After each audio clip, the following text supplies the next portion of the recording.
Va ora in onda Alta Tiratura con Alessandro Gnocchi.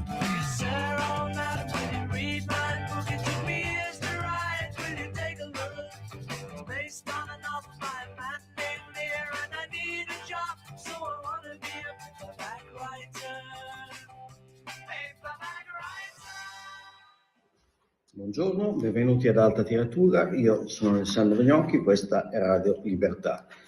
Oggi vorrei parlarvi di un paio di temi che mi stanno a cuore e che mi sembrano interessanti.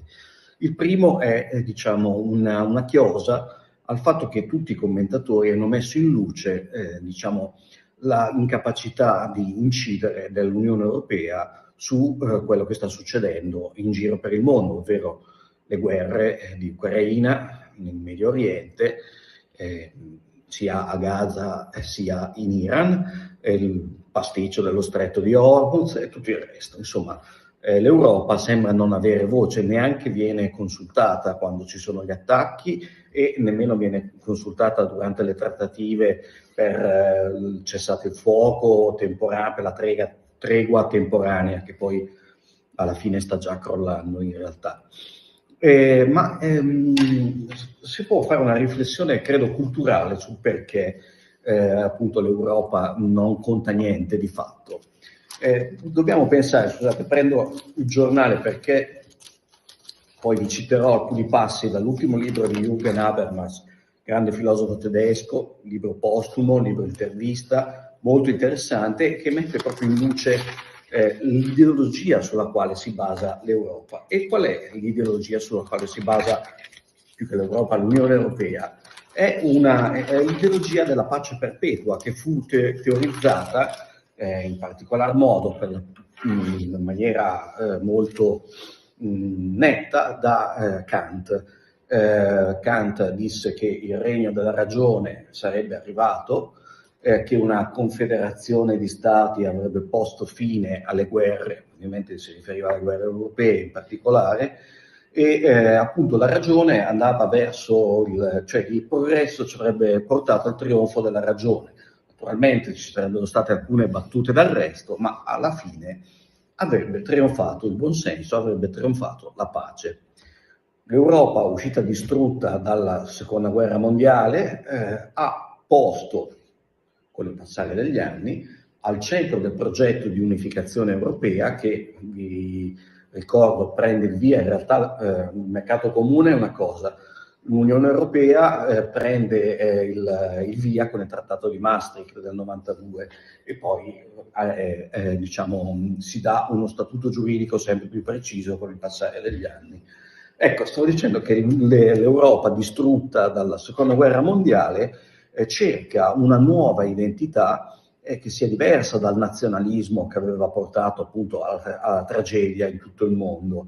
Cerca una nuova identità che sia pacifista, cioè l'Europa diventa il luogo della mediazione, della diplomazia, della riflessione e anche le identità nazionali vengono un po' svuotate di significato e l'Europa si pone proprio esplicitamente come terra d'accoglienza, cioè l'immigrazione, cari ragazzi, l'abbiamo voluta noi, nel senso non noi, cioè l'ha voluta l'Unione Europea. Ci sono lì tutti gli accordi negli anni 70-80 tra appunto l'Europa, quella che ancora non era l'Europa ma lo sarebbe diventata, e i vari paesi arabi, per appunto importare manodopera.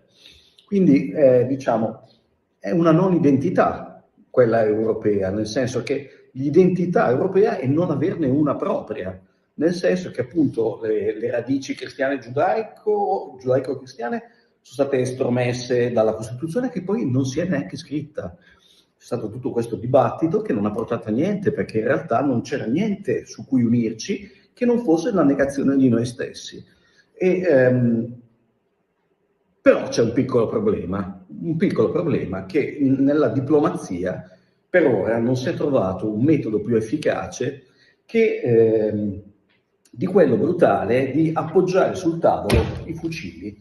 Bene, io ho tanti fucili, allora come ci mettiamo d'accordo? Se l'altro ha pochi fucili o non ne ha nessuno, probabilmente conterà come il due di picche al tavolo delle trattative, ed è esattamente quello che è successo all'Europa.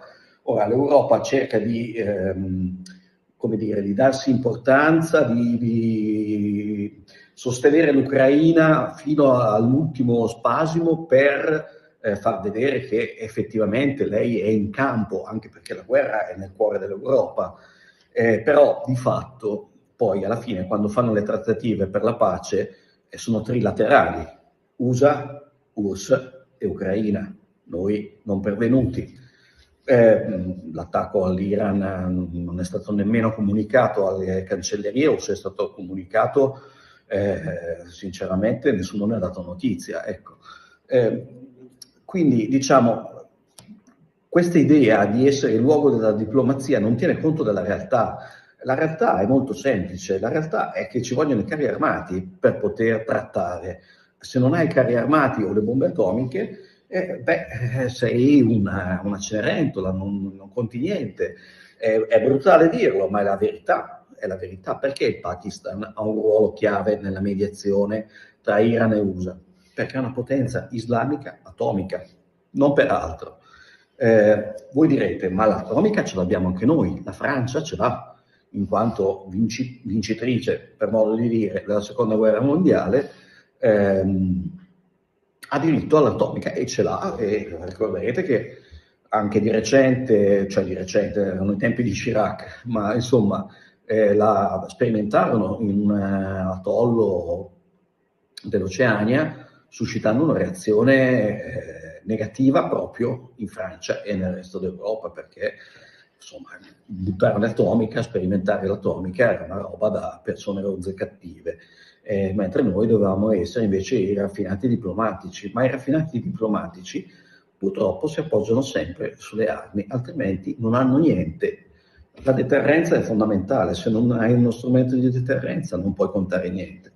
Comunque, a riprova che questa idea della pace perpetua è alla base dell'Europa, possiamo verificare proprio questo fatto leggendo un bellissimo libro molto interessante che si intitola Per un mondo migliore, ed è una serie di interviste a Jürgen Habermas, filosofo tedesco appena scomparso, erede della scuola di Francoforte, uno che ha attraversato tutto il secolo, e uno dei pensatori, diciamo, forse più rappresentativo proprio di quello che è l'Unione Europea dal punto di vista culturale, nel senso che è stato un punto di riferimento.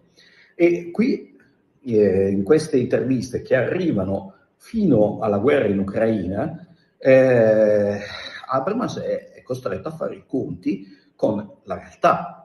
Ma come vengono fatti questi conti? Vi leggo alcune delle frasi riservate appunto alla crisi in Ucraina. Ciò che fin dall'inizio mi ha preoccupato a proposito delle reazioni in Germania all'invasione dell'Ucraina, avvenuta in violazione del diritto internazionale, non è lo spontaneo e risoluto schieramento contro l'aggressore, ma la costante ricaduta retorica in una mentalità bellicista. Mi ha sorpreso la rapidità con cui tra le elite politiche e nella stampa sono andati in frantumi gli approcci e le visioni faticosamente conquistati dopo la Seconda Guerra Mondiale. Mi ha anche irritato il grande clamore levatosi dalle tribune degli spettatori, sebbene tra le generazioni più giovani non sembri affatto cambiata una mentalità scarsamente disponibile alla difesa, contro cui ora viene mobilitata l'efficienza bellica. E poi c'è la domanda delle domande per chi la pensa come lui. Non eravamo convinti di aver imparato che l'arcaica violenza della guerra è un mezzo osceno e in Europa superato per risolvere i conflitti internazionali. Sono idee nobili, però si dimenticano ad esempio di un fatto clamoroso. Sarà anche che in Europa siamo diventati il luogo della diplomazia, ma nel 1992, mentre una parte dell'Europa firmava il Trattato di Maastricht, un'altra parte di Europa, dell'Est, scatenava la più grande guerra civile che questo vecchio continente abbia forse mai visto. Mi riferisco alla guerra alle varie guerre nella ex Jugoslavia, allora capite che discutere di diplomazia di Europa come luogo della diplomazia, mentre gli aerei italiani partono per bombardare Belgrado, non lo so. A me sembra la coscienza sporca dell'Occidente, Sarajevo, ma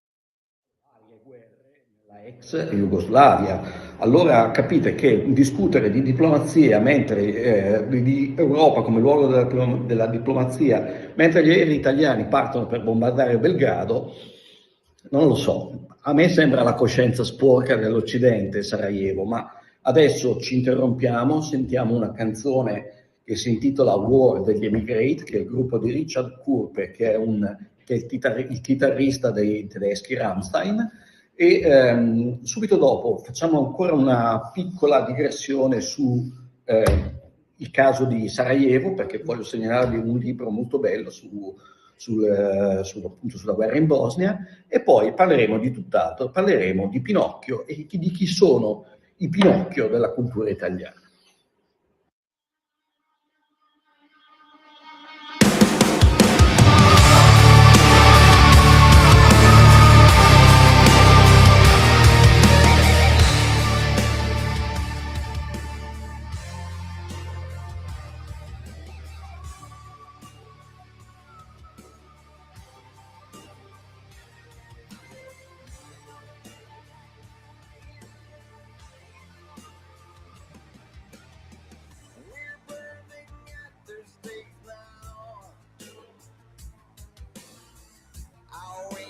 From afar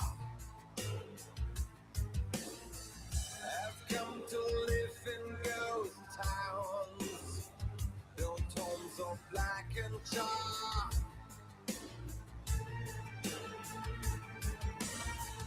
I've seen the messengers, but they were not for me. They said we are black witches, part of an industry.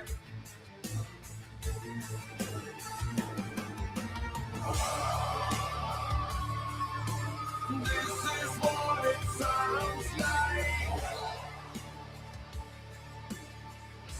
Cries are synchronized. This is what it sounds like. To keep us terrified, we keep the cameras rolling,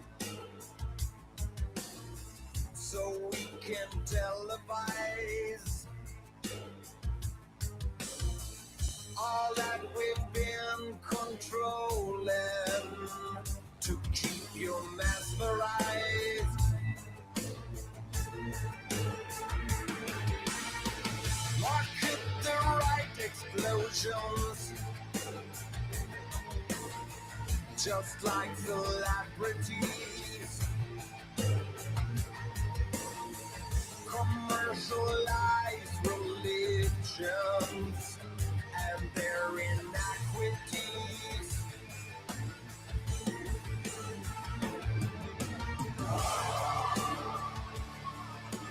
This is what it sounds like. Cries are synchronized. This is what it sounds like. To keep us terrified.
Eccoci qua per la seconda parte di Alta Tiratura. Io sono Alessandro Gnocchi, siamo su Radio Libertà. Bene, stavamo parlando della mentalità europea, dell'ideologia europea, avevamo citato la contraddizione enorme e vistosissima, eppure ignorata da tutti, per cui da un lato una parte dell'Europa si firmava il Trattato di Maastricht, si avviava a diventare una confederazione, anche se poi siamo rimasti un po' a metà strada, e si poneva, questa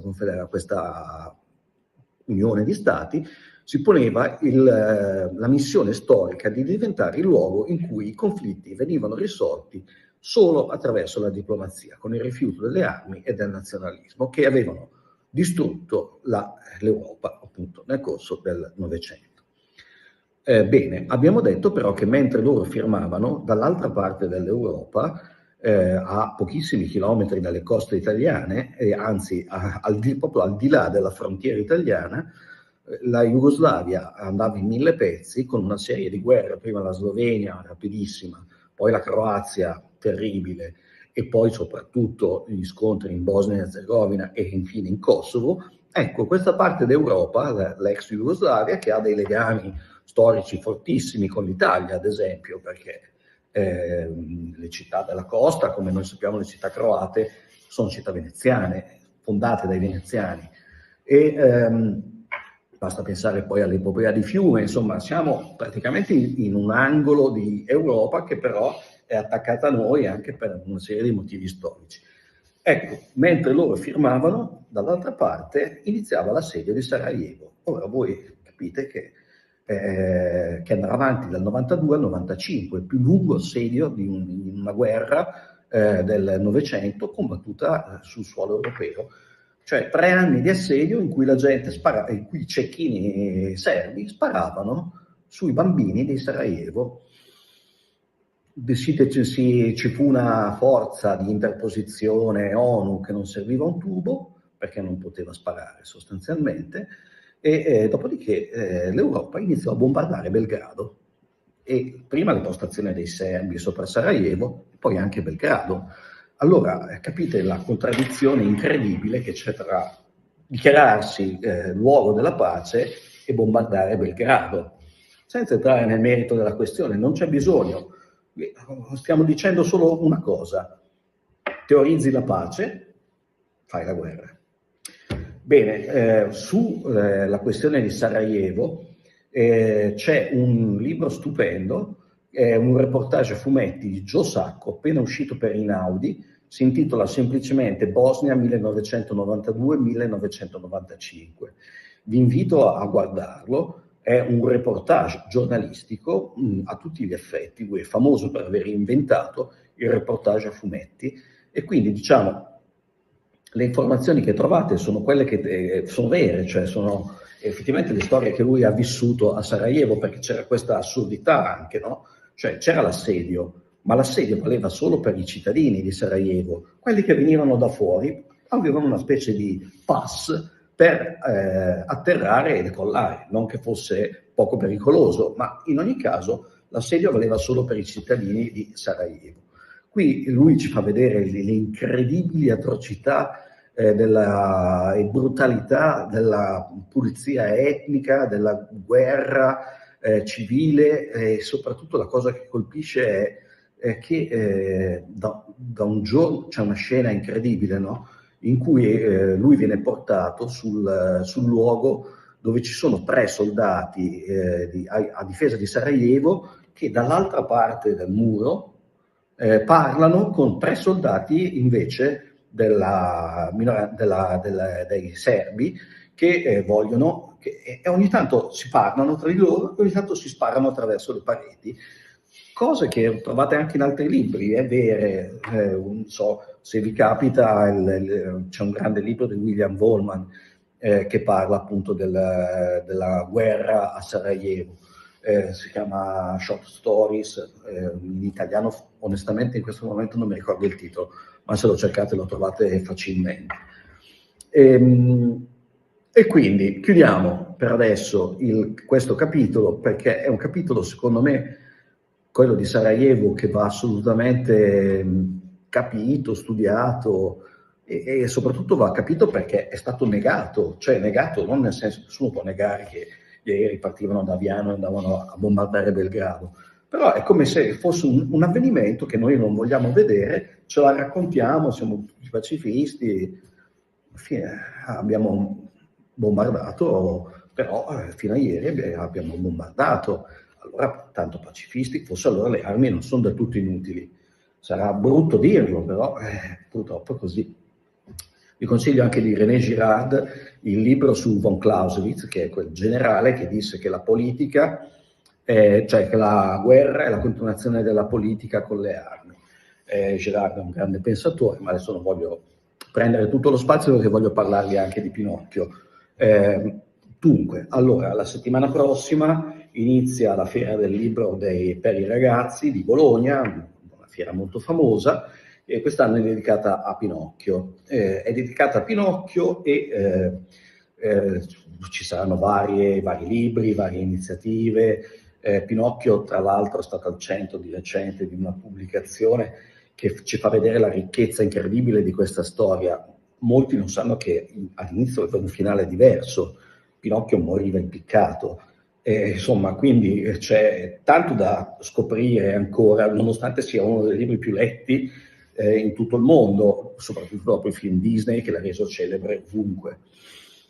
Comunque, quando ho visto questa lodevole iniziativa, no, di intitolare a questo libro meraviglioso la fiera, mi è venuto in mente che in fondo di Pinocchi c'è pieno anche nel mondo dell'editoria italiana, anche la fiera lì sarà piena di chi sono i Pinocchio della cultura italiana. So, ad esempio sono gli editori, che sono tutti principi del Rinascimento, mecenati delle belle arti, ma fino al momento in cui devono scucire un doblone o 2 dobloni. Lì le cose cambiano. Improvvisamente il principe del Rinascimento diventa un uomo difficile da trovare perché appunto non vuole pagare. Gli scrittori sono anche peggio, cioè gli scrittori che ti vengono a dire il successo della loro grande opera che è arrivata alla ristampa, quando noi sappiamo benissimo tutti nell'ambiente che ormai per arrivare a una ristampa basta aver venduto il libro ai familiari, più o meno sei in vista della ristampa, perché le tirature sono bassissime ormai, cioè parliamo di centinaia di copie, e quindi successo, ma quale successo? E quindi, diciamo, non so, pure nel mondo del cinema, che confina spesso con quello della letteratura, specie d'Italia, tutti interpretano Mussolini. Non so se c'è un attore italiano che non ha mai interpretato Mussolini, non credo. E quando lo interpretano poi ci fanno sapere dei tormenti della loro coscienza, che loro sono veri antifascisti, hanno fatto Mussolini, però cosa? Ma potevate anche dire di no, ma che cosa succede? Succede che questo travaglio interiore finisce davanti all'assegno. Ecco l'assegno, vado a fare Mussolini, poi vi dico quanto mi sono tormentato a interpretare Mussolini. Poi naturalmente ci sono gli intellettuali marxisti. Poi il marxismo non esiste più in nessun luogo del mondo praticamente, tranne che nella testa degli intellettuali italiani. Ma sono veri marxisti. Molti, se fai gratti appena la superficie, capisci che non sanno neanche i titoli delle opere di Marx, non dico averle lette, ma neppure i titoli. Però dichiararsi intellettuale marxista, insomma, ha quella patina di credibilità, di bontà, di superiorità morale che è tanto apprezzata dai nostri intellettuali, i quali naturalmente godono, in quanto intellettuali marxisti, di una esposizione eccezionale sui media capitalisti e sono di fatto il traino del mercato che loro dicono di contestare. È abbastanza bizzarro. Poi non ci sono solo quelli di sinistra, ci sono anche quelli di destra che sono perfino peggio per un certo punto di vista, perché l'intellettuale di sinistra normalmente è di ignoranza crassa, però se ne vergogna e finge di avere una cultura che, appunto, dicevo, se gratti appena scopri che è inesistente. L'intellettuale di destra invece è altrettanto ignorante, ma se ne vanta, cioè è un vanto per lui essere ignorante, perché? Perché è vicino alla gente, perché lui ha una cultura alternativa, ma alternativa a cosa? Alternativa ai libri, allo studio. Qui ci vengono a dire gli intellettuali di destra che il problema è l'egemonia culturale della sinistra, che nessuno nega, c'è stata, lo sappiamo benissimo, è una roba finita però. E qui il problema non è quello, il problema è che non avete studiato. Ci vogliono meno idiozie e più bibliografie, a destra e magari anche a sinistra, dove le bibliografie ci sono, ma sono piene di idiozie.